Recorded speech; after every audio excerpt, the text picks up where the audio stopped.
दिनों लगातार आप ये खबरें पढ़ रहे थे कि हमारे पालक मंत्री, हमारे मित्र संजय सिरसाट साहब, इन्होंने विश होटल सस्ते दामों में खरीद लिए है करके बड़ा प्रकरण बड़ा हुआ था। वो उस वक्त उन्होंने बताए थे कि भाई मैंने 68 लाख करोड़ रुपए नहीं डाला हूं, 5 पार्टनर्स है करके, लेकिन आज तक उन्होंने ये नहीं बताया है कि वो 5 पार्टनर्स कौन है करके उसमें।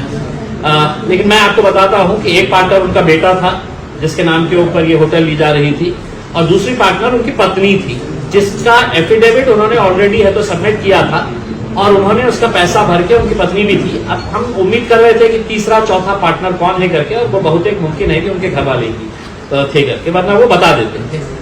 अब दूसरा एक प्रकरण सामने आया है और मैं समझता हूं ये विट से बड़ा प्रकरण है, इस हिसाब से कि वो तो 68 करोड़ का था, ये 105 करोड़ 89 लाख यानी कि 106 करोड़ रुपए का मामला है।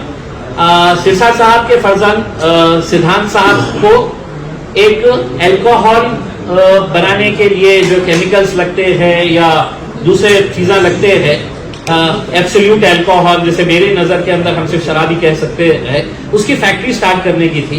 तो उन्होंने शेंद्रा के अंदर अप्लाई किए। शेंद्रा में पता चला कि जमीनें है नहीं करके, तो वहां पे उन्होंने जोर दिया कि हमको ये जमीन शेंद्रा के अंदर ही चाहिए करके। तब MIDC के पूरे अधिकारी हरकत के अंदर आए और इन्होंने 22 तारीख के दिन 2022 के दिन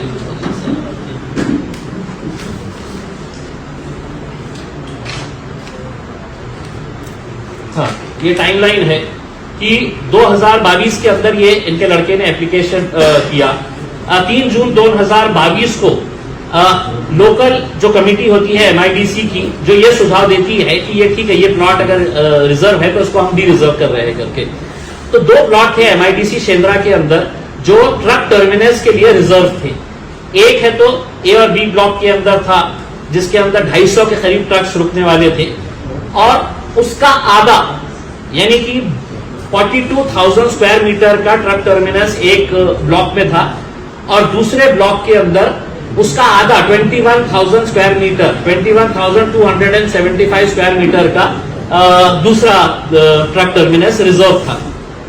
अब जब इनको जमीन चाहिए थी तो MIDC के पूरे अधिकारी हरकत के अंदर आए और उन्होंने एक प्रपोजल तैयार किया कि हमारे को ये 200-250 वाला जो टर्मिनस है वो काफी हो जाता है, दूसरे ट्रक टर्मिनस की जरूरत नहीं है, तो उसको डी रिजर्व किया जाए। उन्होंने अपनी रिपोर्ट बनाई और उन्होंने अपनी रिपोर्ट बना के है तो बंबई में भेज डाले है करके।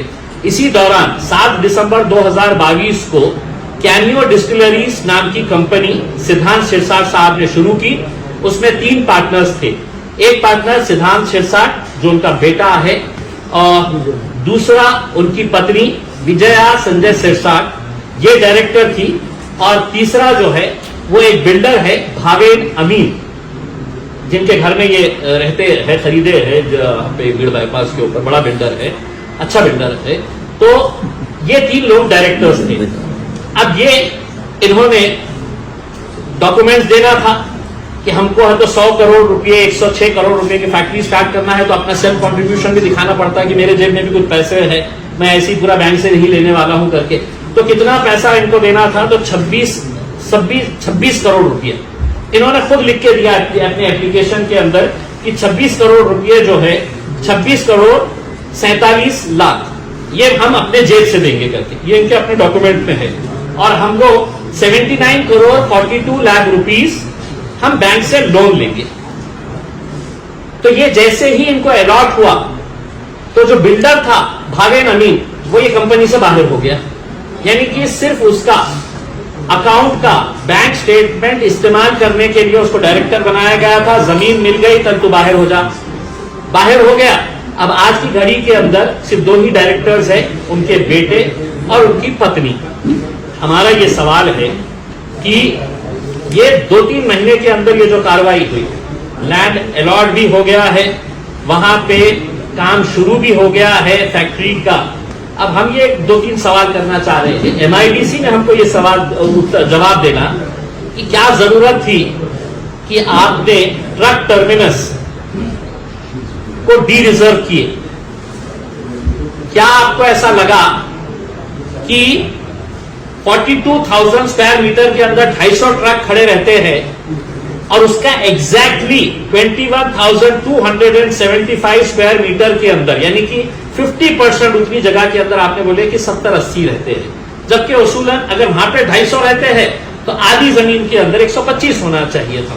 तो लेकिन उनको कहानी बनाना था, मुंबई को भेजने के लिए उन्होंने कहा कि नहीं उतने काफी है, यहाँ पे तो सिर्फ 70-80 बसेस ट्रक्स खड़े रहने वाले थे, तो इसको डी रिजर्व कर दिया जाए करके, और वो डी रिजर्व हो गया। और वो प्लॉट किसको अलॉट हुआ? तो ये कैमियो डिस्टिलरीज को अलॉट हुआ। अभी इनके सिर्फ 2 ही डायरेक्टर है। हम एमआईडीसी से पूछ रहे हैं पिछले 3-4 सालों के अंदर कितने एप्लीकेशंस आए थे कि शेंद्रा में हमको जमीन चाहिए, और आपने लिख कर दिया था कि हमारे पास 1 इंच भी जमीन नहीं है।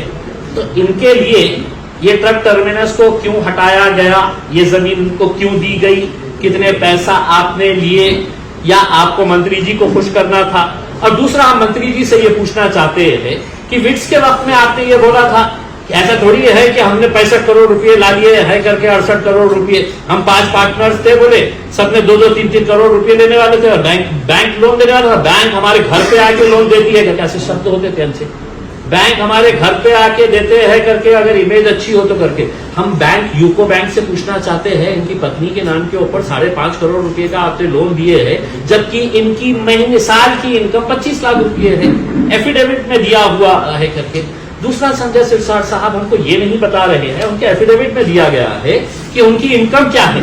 तो उनकी इनकम है जो उनको पगार मिलती है महाराष्ट्र सरकार की तरफ से, आमदार इस हैसियत से जो काम करते हैं, जो महीने की 1 लाख, 2 लाख, 3 लाख रुपए जो भी होगी वो। और उसके साथ साथ उन्होंने बताया है कि मेरी पगार दूसरी जो है वो कंस्ट्रक्शन कंपनी और बिल्डर के पास से मिलती है करके। तो ये कौन कौन सी कंस्ट्रक्शन कंपनी के अंदर आपकी हिस्सेदारी है, भागीदारी है, ये भी हमको थोड़ा सा बता दे करके। और इसके अंदर तो कोई दुमत है ही नहीं, डॉक्यूमेंट्स आपके बता रहे हैं। विजया संजय सिरसाट डायरेक्टर कैमियो, और दूसरे डायरेक्टर है उनके बेटे। तो अब ये कहानी मत सुनाइए हमारे को कि इसके अंदर 20 डायरेक्टर्स थे, वो लोग सब जने है तो पैसे डालने वाले थे करके उसमें। तो जो है, और मेरी उम्मीद यही है कि जल्द से जल्द इसके ऊपर खुलासा हो जाए, ताकि कोई डॉक्यूमेंट के अंदर हेर फेर ना हो, एमआईडीसी भी इसके अंदर कोई हेर फेर ना करे। और संजय सिरसाट साहब ने ये प्रकरण जब विट्स का आया था तो उन्होंने कहा था की काय मराठी माणसाने उद्योग करायचे का नाही आहे? करायचं आहे, मी पण मराठी माणूस आहे ना, मराठी माणसाने पुढे जावं, चांगलं काम करावं, रोजगार उपलब्ध करू द्यावं। आणि सांगता सांगता तुम्ही हे सांगितलं होतं की आता विट्सचं प्रकरण माझ्यासाठी संपलेलं आहे, मी माझ्या मुलाला सांगितलेलं आहे ते बंद करा आता या प्रकरणामध्ये जेव्हा तुम्ही दिलं हे डॉक्यूमेंट, नहीं ये प्रकरण में जब आपने डॉक्यूमेंट्स दिए हैं तो उसमें आपने खुद ने कहा है कि 26 करोड़ रुपए, 26.5 करोड़ रुपए हम अपने जेब से देने वाले हैं। तो वो कहां से देने वाले हैं? और दूसरा फिर आपने कहा कि मैं मेरे लड़के को बोलूंगा क्या वड़ा पाव की स्टॉक नहीं। सिरसाट साहब, वड़ा पाव जो है ये आज भी गरीब लोग जो है वो उसी वड़ा पाव के ऊपर जिंदा है, जो गरीब ठेला लगा के वड़ा पाव बना रहा है और गरीबों को खिला रहा है। आपको वड़े पाव की जरूरत नहीं है, क्यों? आपके पास तो इतने कंपनीज है कि आप क्या क्या नहीं कर सकते हैं। ये साई सृष्टि इंफ्राटेक प्राइवेट लिमिटेड, ये आपकी कंपनी है, इसमें आपका बेटा, आपकी बेटी इसमें डायरेक्टर्स है। फिर आप होटल स्टार्ट करने वाले थे, वो होटल के अंदर भी आपकी पार्टनरशिप है, Sirsat hotels and resorts private limited.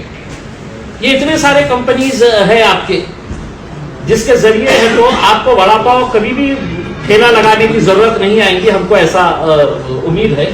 मेरा सिर्फ यही कहना है कि इस बारे में डिटेल इंक्वायरी होनी चाहिए, और जब एक मंत्री ऐसा करता है तो कुछ छींटे मुख्यमंत्री के ऊपर भी जाते हैं। मुख्यमंत्री कभी भी ये दावा नहीं कर सकता है कि मैं बहुत भ्रष्टाचार मुक्त के लिए मैं लड़ रहा हूं करके। आप तो हमने ये पूरा प्रकरण दिए है। अब आप, अगर आपके अंदर ईमानदारी जिंदा है देवेंद्र फडणवीस साहब, तो इसको आप सीबीआई के एंटी करप्शन ब्यूरो विंग को दीजिए, एनफोर्समेंट डायरेक्टोरेट को दीजिए, आईटी को बोलिएगा कि एक 25 लाख रुपए कमाने वाली, उसके पास 12.5 करोड़ रुपए लोन कहां से कौन कौन दे रहा है, कौन सा बैंक दे रहा है करके। तो ये सब सवालों के जवाब आपके कटघरे के अंदर है। और मुख्यमंत्री साहब, अगर आप नहीं करेंगे तो मैं आपको बहुत जल्द एक चश्मा भेजने वाला हूं, जिसके ऊपर आपका नाम लिख के भेजूंगा कि हो सकता है कि आपको बगैर चश्मे के दिखाई नहीं दे रहा होगा, हम जो बोल रहे हैं वो सुन नहीं रहे होंगे उसमें।